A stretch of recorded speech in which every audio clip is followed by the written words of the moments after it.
Good morning વિદ્યાર્થી મિત્રો. ધોરણ 9 ગુજરાતી માધ્યમ સામાજિક વિજ્ઞાન. હવે જ્યારે વિષય સામાજિક વિજ્ઞાન છે ત્યારે એ સામાજિક વિજ્ઞાનની વિભાવના પહેલાં આપણે ખાસ કરીને સમજી લેવી જોઈએ કે વિજ્ઞાન તો છે જ, પણ એને સામાજિક વિજ્ઞાન કેમ કહેવામાં આવે છે. આપણે વિજ્ઞાનને ઓળખીએ છીએ સાયન્સ તરીકે, બરાબર, કે અલગ અલગ પ્રકારના પ્રયોગો થતા હોય છે અને એ પ્રયોગોની સફળતા નિષ્ફળતા પરિણામ આ બધું આપણે જોઈએ છીએ, તો એ સાયન્સ તરીકે ઓળખાય છે. તો સામાજિક વિજ્ઞાન એક અલગ વિભાવના છે. તો એ ટાઇટલને પહેલાં સમજીએ કે સામાજિક વિજ્ઞાન એટલે શું. તમે દરેક જગ્યાએ સાંભળ્યું હશે કે ધર્મને લગતું હોય તો આપણે તેમને ધાર્મિક કહીએ છીએ,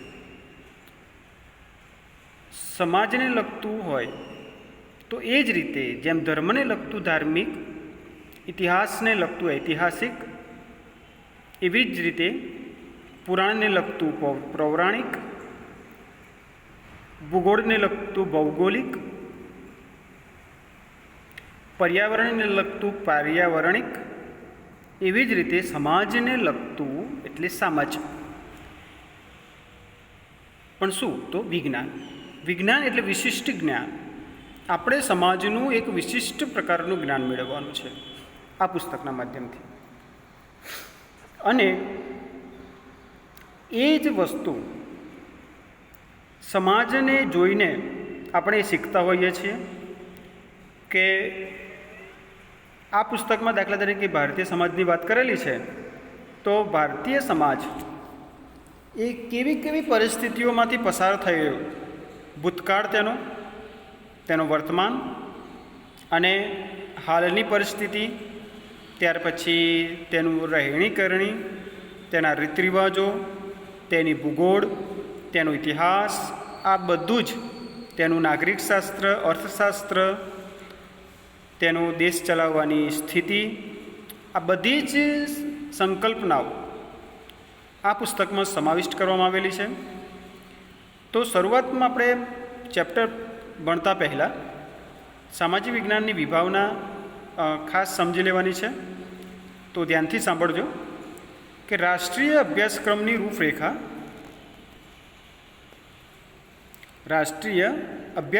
રૂપરેખા નેશનલ કરિક્યુલમ ફ્રેમવર્ક 2005ના રોજ તૈયાર કરવામાં આવી કે સામાજિક વિજ્ઞાનમાં કયા કયા મુદ્દાઓને ખરેખર રાખી શકાય. સામાજિક વિજ્ઞાન અંતર્ગત વિવિધ વિષયોનો સમાવેશ કરવામાં આવેલ છે. એથી એનું વિષયવસ્તુ ખૂબ વિવિધ છે, જેમાં ઇતિહાસ, ભૂગોળ, રાજ્યશાસ્ત્ર, અર્થશાસ્ત્ર અને સમાજશાસ્ત્ર જેવા વિષયોનો સમાવેશ કરવામાં આવ્યો છે. સૌથી અગત્યનું આ છે કે ઇતિહાસ, જે ઘટના બની ચૂકી છે, થઈ ગયેલી છે, તેની વાત. ભૂગોળ એટલે આ પૃથ્વી ગોળ છે, ભૂ એટલે જમીન અને ગોળ પૃથ્વીનો ગોળ આપણે જોયો હશે, તો ગોળ છે તે જમીનનો અભ્યાસ. રાજ્યશાસ્ત્રનો અભ્યાસ, રાજનીતિ કેવી રીતે ચાલે છે, રાજ્યો પોતાનો વહીવટ કેવી રીતે ચલાવે છે. અર્થશાસ્ત્ર, પૈસાની લેવડ દેવડ, કે પૈસા પ્રજા પાસેથી સરકાર પાસે અને સરકાર પાસેથી પ્રજા પાસે, એ પ્રકારનું ચક્ર એ કેવી રીતે ચાલે છે, ઇકોનોમીની વાત છે, તો તેને અભ્યાસ. અને સમાજશાસ્ત્ર, સમાજનો અભ્યાસ, એ બધા જ વિષયોને એક જ પુસ્તકના માધ્યમથી વિદ્યાર્થીઓ સુધી પહોંચાડવાનો અભિગમ રહેલો છે. વિદ્યાર્થીઓ માનવીય અભિગમ ધરાવતા સુમાહિતગાર, બુદ્ધિનિષ્ઠ અને જવાબદાર નાગરિકો બને એ માટે સામાજિક વિજ્ઞાનને અત્યંત મહત્ત્વનું ગણી શકાય. નાગરિક એટલે નગરનો વ્યક્તિ એવું નહીં. નાગરિક એટલે ભારતીય બંધારણમાં નક્કી કરવામાં આવેલી વય મર્યાદા જે છે 18 વર્ષ, એ 18 વર્ષની ઉપરનો વ્યક્તિ એ નાગરિક તરીકે ઓળખાય છે. તેને નાગરિક તરીકેના, ભારતીય નાગરિક તરીકેના દરેક હક અને ફરજો એને નિભાવવાની હોય છે. અને એ પ્રમાણે એનું એક વ્યાખ્યા નક્કી કરેલી છે કે ભારતીય નાગરિક એટલે 18 વર્ષની ઉપરનો વ્યક્તિ બુદ્ધિશાળી બની શકે તે માટેની જાગૃતતા કેળવતો વ્યક્તિ, ઘરને સમાજને સંભાળી શકે, રાષ્ટ્રની માટે સેવા અર્પિત કરી શકે, આ બધી જ લાક્ષણિકતાઓ એનામાં હોવી જોઈએ. એ રીતે નાગરિકની વ્યાખ્યા બનાવેલી છે. અને તો એ જવાબદાર નાગરિક શબ્દ એટલા માટે વાપરવામાં આવેલો છે કે જવાબદાર, બેજવાબદાર વ્યક્તિને નાગરિક ન કહી શકાય એ અર્થમાં છે. તો વિદ્યાર્થીઓ માનવી અભિગમ ધરાવતા સુમાહિતગાર, બુદ્ધિનિષ્ઠ અને જવાબદાર નાગરિકો બને એ માટે સામાજિક વિજ્ઞાનને અત્યંત મહત્ત્વનું ગણી શકાય. NCF નેશનલ કરિક્યુલમ ફ્રેમવર્ક 2005 શૈક્ષણિક નિયમો પ્રમાણેની જે રૂપરેખા ઘડેલી છે તેની વાત છે. તો એ જણાવે છે કે સામાજિક વિજ્ઞાનને અન્ય વિજ્ઞાનો અથવા ગણિતથી ઓછું મહત્ત્વપૂર્ણ માનવાની જરૂર નથી. આ પણ એક પ્રકારનું ગણિત અને વિજ્ઞાન જેવું જ મહત્ત્વ ધરાવે છે. આથી શિક્ષકો સામાજિક વિજ્ઞાનના શિક્ષણ પર પૂરતા પ્રમાણમાં ભાર મૂકે એ અત્યંત જરૂરી છે. પ્રોફેસર યશપાલ જણાવે છે કે શિક્ષણ કોઈ ભૌતિક વસ્તુ નથી. એક વસ્તુ કે અહીંયાથી ખરીદી લીધી ને આપણે એને લઈ લીધી, પોતાની કરી દીધી, એવું ન થઈ શકે. જેનું વિતરણ ટપાલ અથવા શિક્ષક દ્વારા કરી શકાય. ભૌતિક વસ્તુ નથી કે અહીંયાથી આપણે મોકલી દીધું. શિક્ષણ આત્મસાત કરવાની જરૂર છે. શિક્ષણ એ આત્મસાત કરવાની વસ્તુ છે. ઉપજાઉ અને સમૃદ્ધ શિક્ષણના મૂળ હંમેશા બાળકની ભૌતિક અને સાંસ્કૃતિક ભૂમિમાં જોડાયેલા હોય છે અને તેમને માતા પિતા, શિક્ષકો, સહપાઠીઓ અને સમુદાયો સાથે પારસ્પરિક ક્રિયાઓથી સિંચન મળે છે. બાળકનો વિકાસ એ માત્ર ઘર પૂરતો કે શેરી પૂરતો કે શહેર કે નગર પૂરતો નથી હોતો. શાળા એ અગત્યનું અંગ જેને કહી શકાય બાળકના વિકાસ માટે એ હોય છે. બાળકનો સર્વાંગી વિકાસ એ પોતાના ઘરથી તો શરૂઆત થાય છે જ, માતા પિતાથી, ઘરથી, શેરીથી, મિત્રોથી, પણ શાળા સંકુલ જે છે એ શાળા સંકુલમાં જે સંસ્કાર સિંચન થાય છે એ સૌથી અગત્યનું છે. એટલે માતા પિતા તો ખરા, શિક્ષકો, સહપાઠી એટલે સાથે ભણનાર, મિત્રો અને સમુદાય સાથે પારસ્પરિક ક્રિયાઓથી જ એ સિંચન મળતું હોય છે. NCF 2005ના અનુસંધાનમાં બધા જ વિષયોના અભ્યાસક્રમોની વિષયવસ્તુને વિવિધ કક્ષાઓને ધ્યાનમાં રાખીને નવેસરથી ગોઠવવામાં આવી છે. નવા અભ્યાસક્રમ આધારિત આ પુસ્તકમાં એક સુસંકલિત, સારી રીતે સંકલન કરાયેલું અભિગમ અપનાવવામાં આવ્યો છે. એમાં મુખ્યત્વે ઉપર દર્શાવેલ ઇતિહાસ, ભૂગોળ, રાજ્યશાસ્ત્ર, અર્થશાસ્ત્ર, સમાજશાસ્ત્ર જેવા વિવિધ સમાજ વિજ્ઞાનોના વિષયવસ્તુનો સમાવેશ કરવામાં આવ્યો છે. માનવ સમાજના જુદા જુદા પાસાઓ અને નિસ્બતોને સ્થળ અને કાળ બંને સંદર્ભમાં અને તેમની વચ્ચેના સંબંધોને ધ્યાનમાં રાખીને રજૂ કરવાનો નિષ્ઠાપૂર્વકનો પ્રયાસ કરવામાં આવેલો છે. વિષયવસ્તુની માત્રા અને સંકલ્પનાઓનું ભારણ ઘટાડવાનો પણ પ્રયત્ન કરવામાં આવેલો છે. વિષયવસ્તુની માત્રા અને સંકલ્પનાઓનું ભારણ ઘટાડવું એટલે કે વિદ્યાર્થીઓને વધુ પડતું ભારણ ન મળે કે બોરિંગ ન લાગે. ઇતિહાસ એક એવી વસ્તુ છે, ઇતિહાસ એટલે વાસ્તવિકતા. એ તમારે એને યાદ રાખવું જ પડે. એમ એ તમે ગોખીને રાખો કે સમજીને રાખો. ઇતિહાસે કંઈક સમજવું એમ નહીં, આ હતું એટલે હતું એમ. કે ભૂતકાળમાં અકબર થઈ ગયા કે પછી મહારાણા પ્રતાપ કે શિવાજી કે વિવિધ પ્રકારના વડાપ્રધાનો કે વિવિધ પ્રકારના રાજાઓ, સમાજ સેવકો, નેતાઓ, ધાર્મિક વ્યક્તિઓ, એ દરેક ઘટનાઓ તો એ થઈ ગઈ તો થઈ ગઈ એમ, એને યાદ રાખવાની વાત છે. એટલે એ તમે વાર્તા સ્વરૂપે સમજીને યાદ રાખો તો સૌથી સરળ રહે. અને એટલા માટે જ એ ઇતિહાસ અમુકને એ નીરસ પણ લાગતો હોય છે. પણ અત્યારે ટેકનોલોજીના કારણે તમે યુટ્યુબ દ્વારા એ એનિમેશન દ્વારા જે મૂવી બનાવેલી હોય છે, પિક્ચર ઇતિહાસના બનાવેલા હોય છે, ઘટનાઓને આધારે એ પણ જોઈને તમે યાદ રાખી શકો છો. અને એ પ્રમાણે ઇતિહાસ એક રસપૂર્વક વિષય બનાવવાની વાત છે. તો વિષયવસ્તુની માત્રાની સંકલ્પનાઓનું ભારણ ઘટાડવાનો પણ પ્રયત્ન કરવામાં આવ્યો છે. સામાજિક વિજ્ઞાનોને આવરી લેતા 4 અલગ અલગ પુસ્તકોને સ્થાને અભ્યાસના એક સ્વતંત્ર વિષય તરીકે સામાજિક વિજ્ઞાનોને એક જ પાઠ્યપુસ્તકમાં સમાવવામાં આવ્યા છે. હવે આ જેમ ઉપર આપણે વાત કરી કે ભૂગોળ ને ઇતિહાસ ને રાજ્યશાસ્ત્ર, અર્થશાસ્ત્ર, સમાજશાસ્ત્ર એવા અલગ અલગ પુસ્તક બનાવવાની જરૂર નથી. પણ એ બધા જ અંગોને એક જ પુસ્તકમાં સમાવિષ્ટ કરીને દરેક પ્રકારનું જ્ઞાન વિદ્યાર્થીઓને એક જ પુસ્તક દ્વારા મળી રહે તેવો પ્રયાસ કરવામાં આવેલો છે. અને એ સારો પ્રયાસ છે. સમકાલીન ભારતના વિષયવસ્તુને વણી લેતા 3 એકમોમાં પુસ્તકનું આયોજન કરવામાં આવેલું છે. 3 એકમોમાં સમાવેશ અભ્યાસ વિષયો વચ્ચેના આંતરસંબંધ સ્પષ્ટ રીતે સમજાય એ દ્રષ્ટિએ તેમની રજૂઆત કરવામાં આવી છે. હવે આ 3 એકમ કયા તે જો સમજી લઈએ તો પહેલો એકમ છે 21મી સદી વિશ્વ અને ભારત.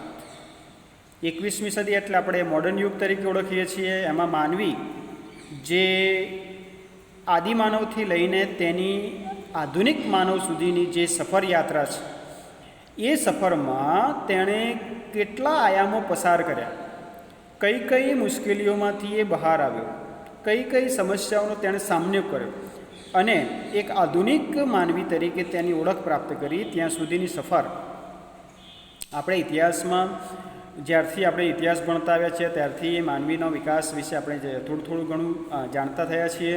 તો 20મી સદી વિશ્વ અને ભારત, આ એકમમાં 20મી સદીમાં વિશ્વની મુખ્ય ઘટનાઓની સાથે ભારતના સ્વાતંત્ર્ય સંગ્રામના અભ્યાસ પર પણ ધ્યાન કેન્દ્રિત કરવામાં આવ્યું છે.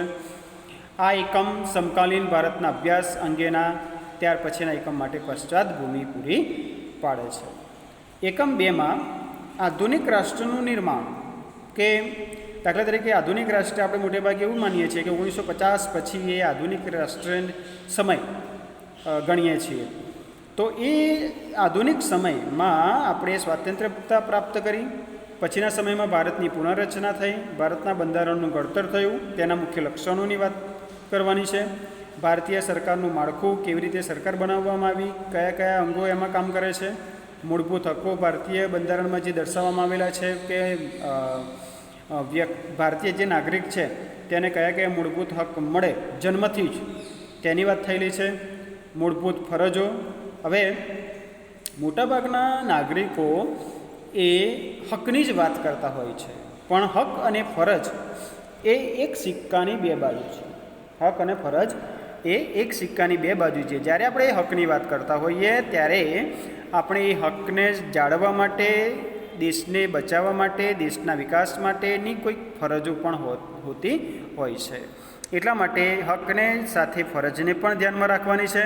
અને ભારતીય લોકશાહી વગેરે મુદ્દાઓની ચર્ચા આ એકમમાં કરવામાં આવેલી છે. દુનિયાની સૌથી મોટી લોકશાહી વ્યવહારમાં કેવી રીતે કામ કરે છે એ સમજવામાં આ એકમ પુરવાર થશે. અને આ એક એકમ એવું છે કે જે તમને આજીવન બંધારણને સમજવામાં, રાજ્ય વ્યવસ્થાને સમજવામાં, વહીવટને સમજવામાં, નાણાકીય પરિસ્થિતિને સમજવામાં, કટોકટીને સમજવામાં, દરેક જે જીવંત જે ઘટનાઓ છે પ્રવર્તમાન પરિસ્થિતિને ધ્યાનમાં રાખીને એ બધી જ પરિસ્થિતિઓને સમજવા માટે આ એકમ એક સુમાર્ગ આપણને રચી આપે છે. અને આ એકમ તો તમે એકવાર સમજી લીધો તો આજીવન એવું કહી શકાય. તમારે દેશ કેવી રીતે ચાલે છે, દેશની વિદેશ નીતિ કેવી છે, દેશની સ્વદેશ નીતિ કેવી છે, એ બધું જ તમે સારી રીતે સમજી શકો છો. દરેક ઓફિસમાં ગયા પછી આપણને જે અનુભવો થાય છે એ અનુભવો, જે સમસ્યાઓ છે એની સામનો કરવા માટે આ એકમ સૌથી અગત્યનો ભાગ ભજવે છે. એકમ 3 ભૂમિ અને લોકો, ભૂગોળ સાથે સંકળાયેલી બાબત છે, પર્યાવરણ સાથે સંકળાયેલી બાબત છે, રીત રિવાજો, રહેણી કરણી, પહેરવેશ, ખોરાક, વાતાવરણ. આપણે કહીએ છીએ ને કે આપણો ભારત દેશ એ વૈવિધ્યસભર દેશ છે, વૈવિધ્યતાઓથી ભરેલો દેશ છે. એટલે વિવિધતાઓમાં એકતા એ આપણા ભારતીય સમાજની લાક્ષણિકતા છે કે દૂધમાં જેમ સાકળ ભરી જાય તેમ ભારતીય પ્રજાએ બીજી પ્રજાને, વિદેશી પ્રજાને પોતાનામાં સમાવી લે છે. એ ક્યારેય પોતાનું પણું અલગ થવા દેતું નથી. એ ભલે વિદેશી હોય, એ વિદેશી પ્રજાને ભારતમાં આવ્યા પછી પોતાનાપણું લાગ્યું અને એ વિસ્તારને પોતાના જેવો લાગીને અહીંયા રહેવા લાગી. આમ જોવા જઈએ તો આપણને થોડું નુકસાન પણ થયું, પણ તેની સાથે સાથે એ ફાયદાઓ પણ ઘણા થયા કે આપણે તેમની સંસ્કૃતિને જાણી શક્યા, માણી શક્યા, તેમનામાંથી કંઈક નવું અને સારું એ લઈ શક્યા. અને એ કારણે એવું કહી શકાય કે ભાતીગળ સંસ્કૃતિ હોવા છતાં પણ આપણે એ સારી રીતે અહીંયા દરેક સંસ્કૃતિનો સમન્વય કરી શકીએ છીએ. એ આપણી સારી એવી લાક્ષણિકતા છે. તો ભૂમિ અને લોકો એટલે કે ભારતની ભૂમિ, પ્રાકૃતિક સૃષ્ટિ અને લોકો, ભારતના સમૃદ્ધ સંસાધનો અને કુદરતી પર્યાવરણ વગેરે મુદ્દાઓની ચર્ચા આ એકમમાં કરવામાં આવી છે. આપણા પર્યાવરણના વૈવિધ્ય અને સમૃદ્ધિને સમજવામાં આ એકમ વિદ્યાર્થીઓને ઉપયોગી નીવડશે. તો આ રીતે NCF 2005 દ્વારા એ આશા રાખવામાં આવેલી છે કે આ પુસ્તક વિકાસ અને રાષ્ટ્ર નિર્માણના ભગીરથ કાર્યમાં ભાગીદાર થવા અને તેમાં અસરકારક રીતે પોતાનું યોગદાન આપવા માટે વિદ્યાર્થીઓનું સુમાહિતગાર, બુદ્ધિનિષ્ઠ અને જવાબદાર નાગરિકો તરીકેનું ઘડતર કરશે તેવી અપેક્ષાઓ અહીંયા રાખવામાં આવેલી છે. એકમ 1 20મી સદી.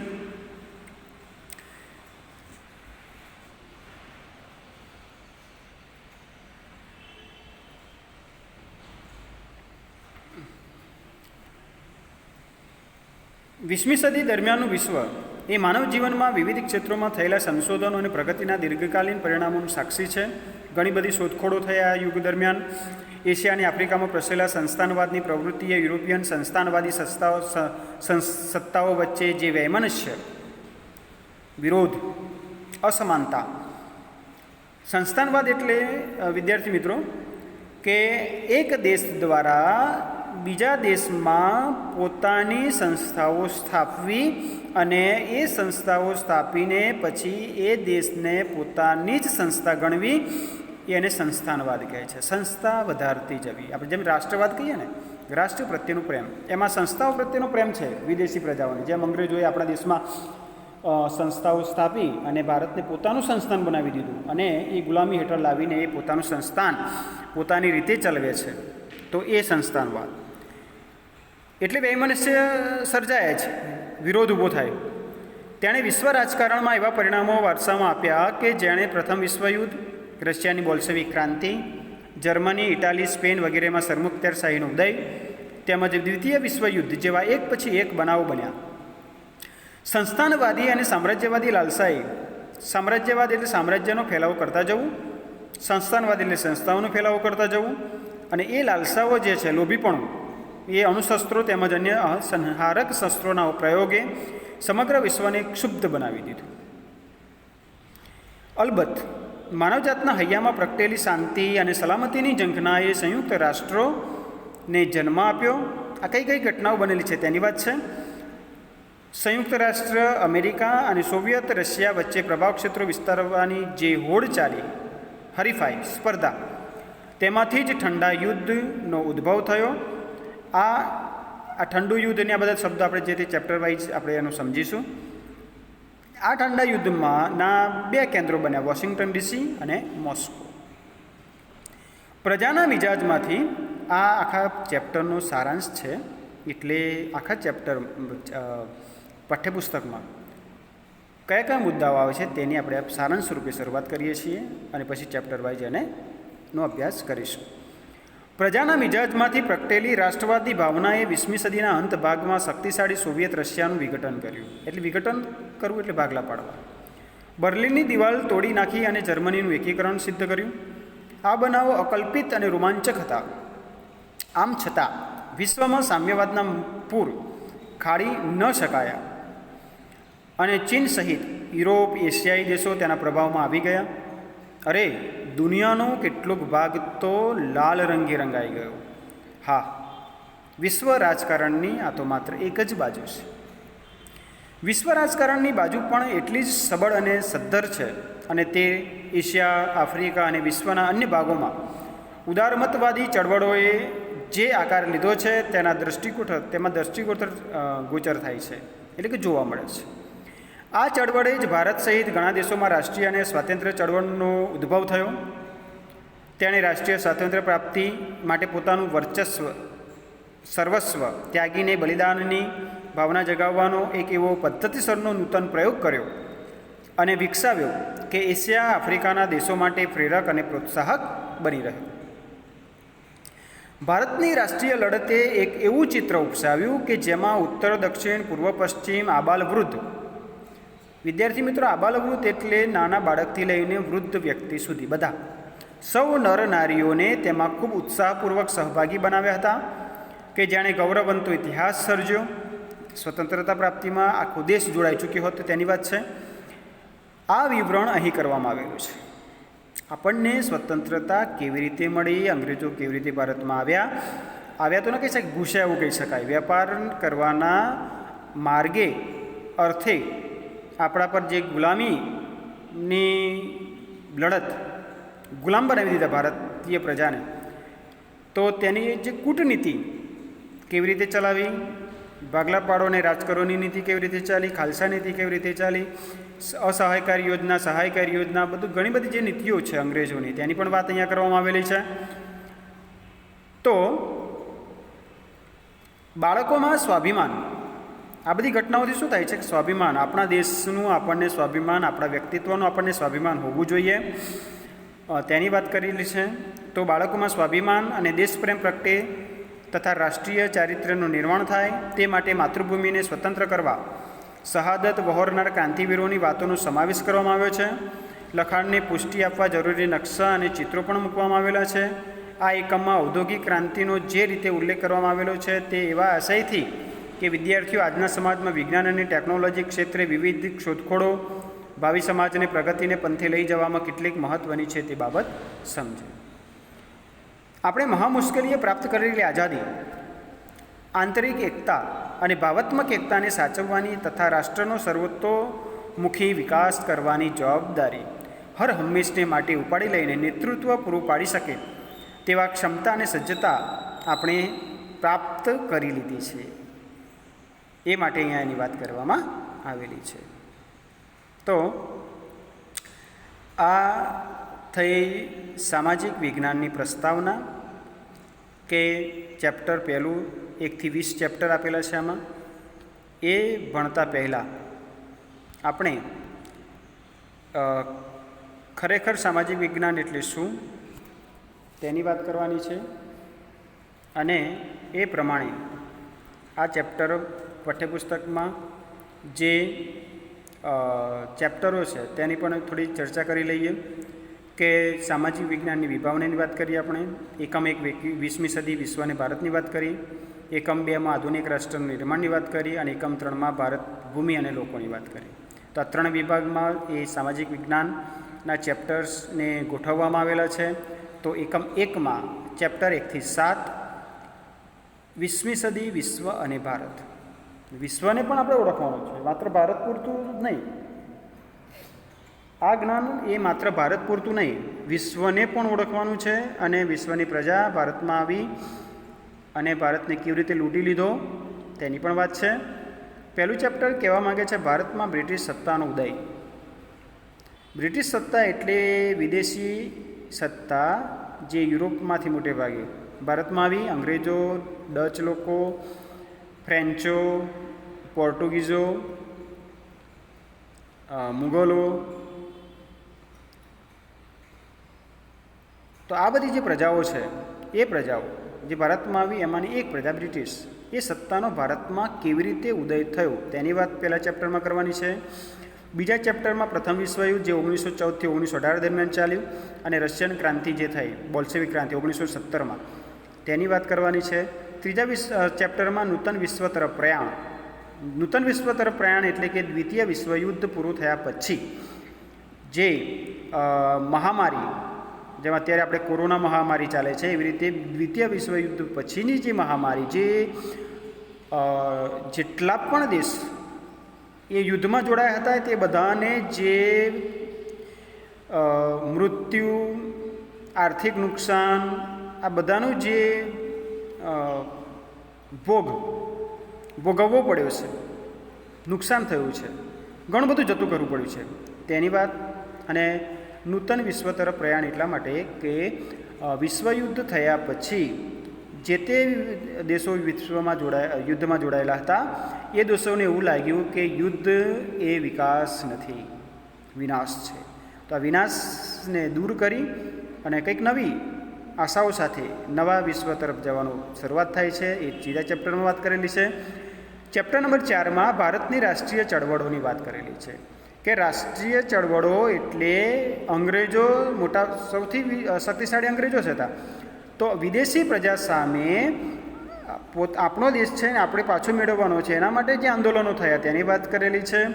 ચેપ્ટર નંબર 5 ભારત આઝાદી તરફ પ્રયાણ, તો એ રાષ્ટ્રીય ચળવળો, ત્યાર પછી આઝાદી તરફ બંને સમકાલીન અને સાથે ચાલનારી ઘટનાઓ આપેલી છે. પછી નંબર 6માં 1945 પછીનું વિશ્વ, એ નૂતન વિશ્વ તરફ પ્રયાણની સાથે જોડાયેલી બાબત છે. નંબર 7માં સ્વાતંત્ર્યોત્તર ભારત, કે સ્વતંત્રતા પ્રાપ્ત થયા પછી ભારત કેવું તેની વાત કરેલી છે. ત્યાર પછી દ્વિતીય જે એકમ છે એમાં ભારતના રાજ્ય બંધારણનું ઘડતર અને લક્ષણો. રાજ્ય બંધારણ એટલે આપણું બંધારણ, જે બંધારણ વિશ્વનું લેખિત અને સૌથી લાંબુ બંધારણ છે અને એ બંધારણના નિયમમાં જ દરેક ભારતીય નાગરિક રહેલો છે. તો તેનું ઘડતર કેવી રીતે થયું અને તેના લક્ષણો કયા કયા છે તેની વાત કરવાની છે. ત્યાર પછી એ જ બંધારણમાં આવતા મૂળભૂત હક્કો, મૂળભૂત ફરજો અને રાજ્યનીતિના માર્ગદર્શક સિદ્ધાંતો, આ 3 જે મુખ્ય ટૉપિક છે મૂળ બંધારણમાં જ છે પણ એની અલગથી ચર્ચા કરવાની છે ચેપ્ટર નંબર 9માં. ત્યાર પછી ચેપ્ટર નંબર 10માં આપણે વાત કરીશું સરકારના અંગોની, કે જે ધારાસભા, કારોબારી, ન્યાયતંત્ર, આ જે સરકારના 3 અંગો છે એ કેવી રીતે ચાલે છે તેની વાત કરવાની છે. ત્યાર પછી 11માં ભારતનું ન્યાયતંત્ર એ સર્વોચ્ચ અને સ્વાયત્ત સંસ્થા છે, એ કોઈ પક્ષપાત કરી શકે નહીં, ભારતીય પ્રજાને ન્યાય અપાવવાનું કામ કરે છે, અન્યાય થાય તો તેની સામે રક્ષણ આપવાનું કામ કરે છે. ત્યાર પછી ભારતીય લોકશાહી કેવી છે તેની વાત કરવાની છે. લોકશાહીની વ્યાખ્યા આપણે જાણીએ છીએ કે લોકો વડે, લોકો દ્વારા, લોકો માટેનું રાજ્ય તે લોકશાહી. એકમ નંબર 3માં ભારતની ભૂમિ અને લોકો, તો નંબર 13 ચેપ્ટર નંબર 13માં ભારતનું સ્થાન, ભૂસ્તરીય રચના અને ભૂપૃષ્ઠ ભાગ 1. એવી જ રીતે ચેપ્ટર નંબર 14માં ભાગ 2 કે ભારતનું સ્થાન એશિયા ખંડમાં અને વિશ્વમાં કઈ જગ્યાએ આવેલું છે. તેની ભૂસ્તરીય રચના એટલે ભૂભાગ કેવો છે, કોઈ જગ્યાએ પર્વતો, કોઈ જગ્યાએ નદી, કોઈ જગ્યાએ સમુદ્ર કિનારો જેની વાત છે, કોઈ જગ્યાએ આબોહવાની વાત છે. આ બધાની જ આપણે વાત કરવાની છે. જળ પરિવાહ, ભારતીય જળ પરિવાહની વાત છે. નદીઓનો પરિવાહ, કઈ જગ્યાએથી નદી નીકળે, કઈ જગ્યાએ મળે છે સાગરને, એ તો દરેક પ્રકારની નદી તંત્રની વાત આ 15મા ચેપ્ટરમાં આવશે.